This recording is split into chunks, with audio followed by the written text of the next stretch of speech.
కావ్యని రాజు అక్కడ చూస్తాడు. ఇంతలో యామిని అయితే రాజుని వెతుక్కుంటూ వస్తూ ఉంటుంది. అది చూసి రాజు అయితే యామిని కంట పడకూడదని చెప్పి కావ్య చేయి పట్టుకొని ఒకసారి ఇలా రండి కళావతి గారు, మనం అటు వెళ్దామని చెప్పి కళావతి చేయి పట్టుకొని పరిగెత్తుకుంటూ వెళ్తూ ఉంటాడు. అలా వెళ్తూ ఉండగా అది చూసి కావ్య అయితే ఏంటి ఏం చేస్తున్నారని చెప్పి అడుగుతుంది.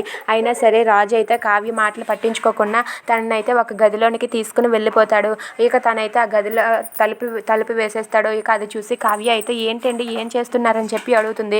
ఇంతలో పూజారి గారు వచ్చి ఆ గదికి అయితే అయ్యో తాళం వేయలేదే అని చెప్పి మర్చిపోయి ఆ తాళం చెవిని తీసుకుని వచ్చి ఆ గదికి తాళం వేసేస్తారు. ఇక రాజు కావ్య ఆ గదిలో ఇరుక్కుండిపోతారు. ఇక యామిని అయితే బయట రాజు ఎక్కడ ఉన్నాడా అని చెప్పి వెతుకుతూ ఉంటుంది. తను మొత్తం వెతుకుతూ ఎక్కడ కనిపించకపోయేసరికి అక్కడి నుండి వెళ్ళిపోతుంది. ఇక రాజు అయితే తలుపులు తీయడానికి వస్తాడు.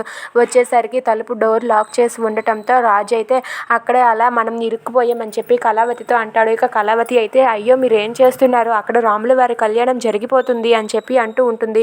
అది వినగానే రాజు అయితే అక్కడ కళ్యాణం జరిగితే ఏమి, ఇక్కడ కూడా మనం జరిపిద్దాం, మీరేం కంగారు పడకండి అని చెప్పి అక్కడ ఉన్న వస్తువులన్నీ తీసి అక్కడ ఉన్న దేవుడి పటాన్ని కూడా తీసి అన్నింటినీ కూడా అరేంజ్ చేస్తాడు. ఇక రాముల వారి కళ్యాణానికి అన్నింటినీ అరేంజ్ చేసి కూర్చోండి మనమే కళ్యాణాన్ని జరిపిద్దాం, మనం బయటికి వెళ్ళలేకపోతే ఏమి, మనం ఇక్కడ ఉండి కళ్యాణాన్ని జరిపిద్దామని చెప్పి కావ్యని తన పక్కన కూర్చోబెట్టి తనైతే రాజు కావ్య వాళ్ళిద్దరూ కూడా రాముల వారి కళ్యాణాన్ని జరిపిస్తూ ఉంటారు. అలా వాళ్ళైతే రాముల వారి కళ్యాణం జరిపిస్తూ ఉంటారు.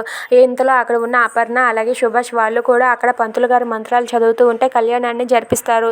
ఇక అలా కావ్య రాజు వాళ్ళిద్దరూ కూడా కలిసి రాముల వారి కళ్యాణాన్ని జరిపిస్తూ ఉంటే అది చూసి కావ్య అయితే చాలా సంతోషిస్తుంది.